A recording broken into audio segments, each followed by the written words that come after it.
Rehabilitation robots are a major subset of medical robotics, increasing the quality of care of patients afflicted with stroke, SCI, and MS, and reducing burdens of physical therapy practitioners. They are classified into full body, upper limb, and lower limb categories, offering stationary and wearable devices. They include both rigid exoskeleton robots and soft wearable robots. Soft wearable robots provide comfortable, customizable fits, minimize risk of injury, and reduce healthcare expenses, and they increase the accuracy of traditional PT motions for hand, wrist, and shoulder rehabilitation. In this project, we modified the cable-driven wrist actuator fabricated in Lab 6. To assist patients with total paralysis of the hand or arm, we integrated an antagonistic mechanism to restore the wrist to its neutral position after flexion. The mechanism consists of elastic bands mounted to a custom fabricated TPU brace attached to the dorsal forearm. The bands then terminate at the palm strap to provide tension across the wrist joint. This allows strengthening exercises to be performed in many orientations, whereas the original design relied on gravity to restore the wrist to its neutral position, with the palm parallel to the ground. The design employed additive manufacturing to support rapid iterative prototyping via FDM, showcasing the value of compliant thermoplastics in fabricating wearable devices. Software modifications to the original Arduino code were also implemented to allow for more dynamic control over actuation.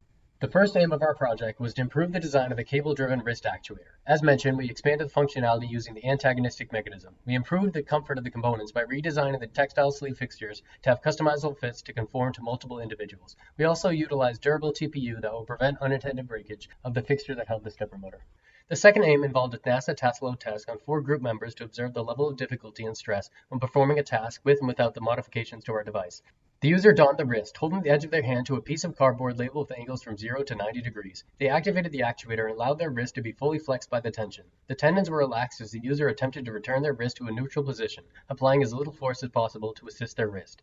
Results revealed an average 36.5 point improvement on NASA task load scores across all subjects. This indicates that the addition of the antagonistic band decreases the strain of the exercise and makes it easier for users to complete, demonstrating promise in reducing physical strains for subjects with hand and arm paralysis.